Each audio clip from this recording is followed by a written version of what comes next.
Hey everyone, welcome back to my channel. Before I tell you what's going on with the SV650, I do want to say one thing. I want to thank everyone for subscribing to my channel. I just hit over 200 subscribers, which is pretty amazing for me. My next goal is to get to 500. I want to see how long it will take me to get to 500. So if you have not already, please hit that subscribe button. And that way I'll know that people actually care. So anyway, without further ado, let's get to what's going on with the SV650. Well, as you can see, the tank is up. What I'm going to do today is I'm going to change the spark plugs on it. It's pretty cold outside and it's kind of cold in here. It's like 39 and windy as heck. But I think today's a good day to mess around with the bike. What have I done so far? I took the seat off and I raised the tank up. On my previous Suzuki, well, this was also 20 years ago, the Suzuki came with a prop rod. This one doesn't have a prop rod, or at least I don't see one anywhere on the bike. If anyone knows where, or if at all, the SV650 has a tank prop rod, let me know, because that would be great. But I kind of put this ratchet in here to kind of hold the tank up. I know it's kind of sketch, and it is, but I think it'll do the job. And also I put one of the bar ends on. I'll show you how to put the other one on. It's pretty simple. It looks kind of like this. And basically it's just got a Allen head on the end of it. And as you tighten it, it squeezes this part together, which grabs the handlebar. Pretty self-explanatory. It takes like 10 seconds to put it on. I just put that one on just to see if it fits and if it works, and it does. But I'll demonstrate real quick on how this works. Also, another thing I bought was I bought a rebuild kit for the rear master cylinder from Boss Bearings. I just went online and bought it. It comes with like a couple bushings, some O-rings, some clamps, but I don't have the tool here with me to do this. So I think what I'm going to do is I'm just going to take off the master cylinder off. I'm going to take it off, take it to work with me, and I'm going to use the tools I have at work to do it. It'd just be easier. I'm also going to take this off because this brake lever doesn't seem to want to like move very easily and go back to its original position like it probably should. And someone made a comment on my previous video that it's probably gunked up. And that's probably true because this bike was sitting outside. It was stored outside with just a cover on it. So, you know, over the years, 14 years, I think it's just gummed up. So I need to take this bracket off so I can get to this Allen head in the back. Remove this peg and kind of lube that up. But I think I'm just going to wait until I take everything off and get rid of the master cylinder, or not get rid of it, but take it off so I can rebuild it. I probably don't need to. I think the main problem is just this lever. But since I bought it, and that rebuild kit was 20 bucks. So, you know what, for 20 bucks, I'll do it. Also, I got a hose, a new hose from Revzilla. It was like $21 or something like that. The only other option is Suzuki didn't have it, actually, believe it or not. It was on back order. The other option they had is to put a stainless steel line on it, but I don't want to do that because it's like 50 bucks. And then I would have to do the front ones, and they're like 100 bucks. And I didn't want to go through all that. Sure, it would look good and it'd be cool, but they work great. The front brakes are awesome. So I don't have an issue with it. And so the only other issue I found on the bike just now when I raised the tank, and I'll demonstrate real quick, I'll grab this light, is as you can see on the throttle position sensor right there, that black sensor, and the hose right down here towards the bottom of your screen, there's some oil on it. I'm not sure where that's coming from, but I suspect that it might be blowback into the air filter. And for those of you that know anything about cars, sometimes you'll see there's blowback of oil inside the air filter. So we need to check that, make sure that's good, and probably clean all this off. I don't see any leaks anywhere, and I don't know where that's coming from, but we're going to address that situation. I don't have an air filter for this thing. I forgot to buy one. So I'm going to take this cover off, take a look at this air filter and see what that looks like, and then go from there. But the first thing I'm going to do is I'm going to replace this back spark plug, because as you can see, plenty of room to get to it. The front one is right in there.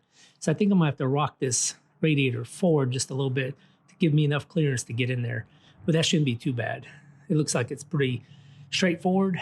I think it's just loosening this bracket on both sides and just rocking it forward just enough to squeeze my hand up in there, and then it should be good.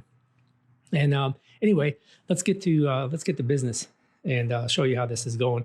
Although I don't have extra pair of hands, so from time to time I got to set the camera down, but I'll tell you what I'm doing and show you how easy it is, that anyone with basic tools can take care of this job. All right, so I got the spark plug out, and I noticed something. By the way, what you need is a 5/8 inch spark plug socket. I have a magnetic one. The ones with the rubber, they kind of suck because it holds the socket, and sometimes it comes off your extension unless you have a locking one. I prefer the magnetic ones. They're nicer. But anyway, just a short extension, and I got a 3/8 ratchet with a flex head. It's just easier to get to. You can use a regular one, but the flex head is nice.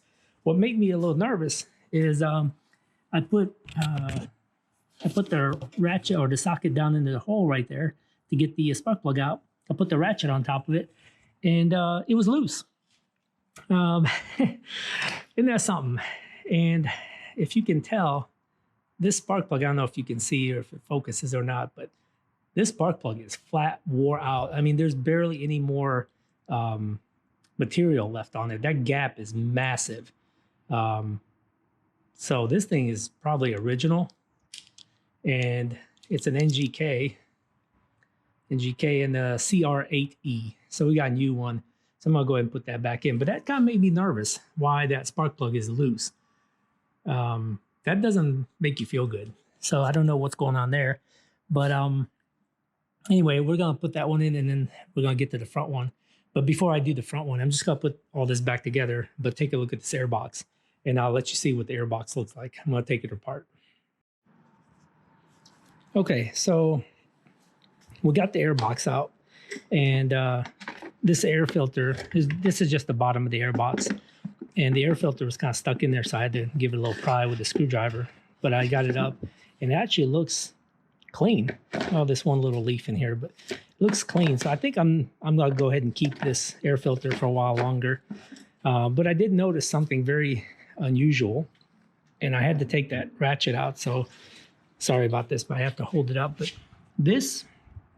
that sponge right there is full of oil.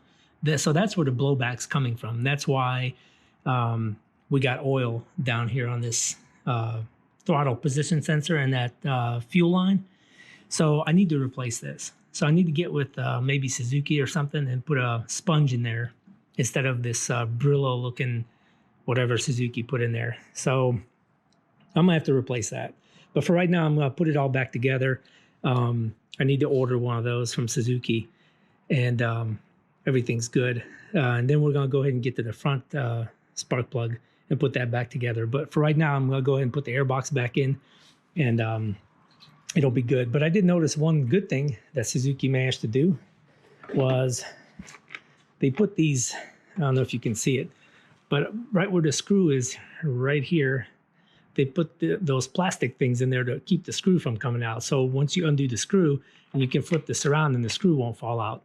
That's pretty cool, very clever. Thank you, Suzuki. That's an awesome idea. I don't know if all the other manufacturers do it. I know my XSR does not, but that's pretty cool. That way you don't lose the screw and you can flip this thing around.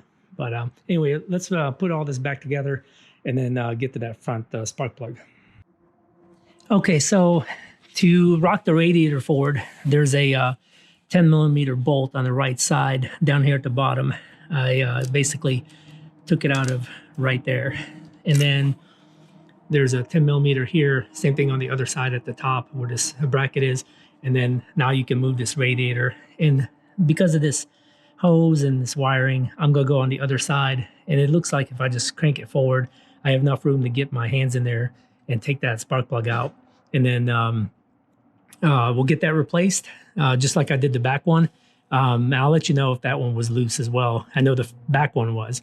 So we're gonna replace that and then put this bolt back in, tighten up the 3 bolts, the 2 top and this bottom one, and then she'll be all good to go. And then I'll fire it up and make sure we did a good job and there's no misses or skips.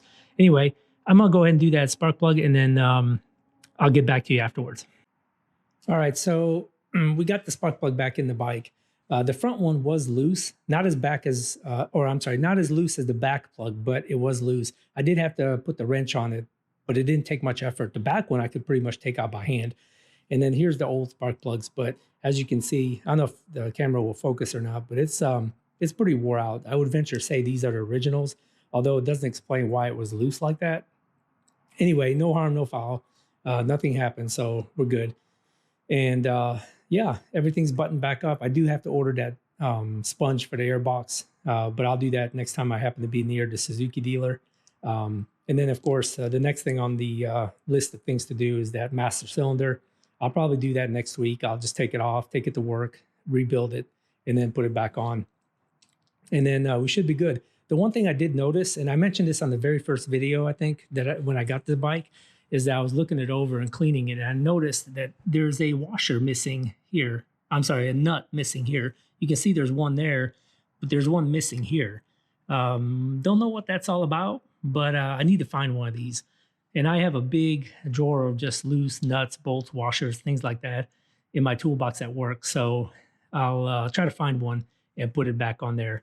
Not sure why that's missing, why someone would even remove that. I don't know if it just fell off. Maybe it was loose from the factory, and over 14 years, it just fell off. I don't know. That's weird. I've never seen that happen before. But anyway, that's that. So like I said, the only thing left to do is to take the other side of the lever off. I might even do this side and just lube this part up just for shits and giggles. I'll just go ahead and do it. But I definitely have to do the other side, and I'll do that next week when I take the master cylinder off.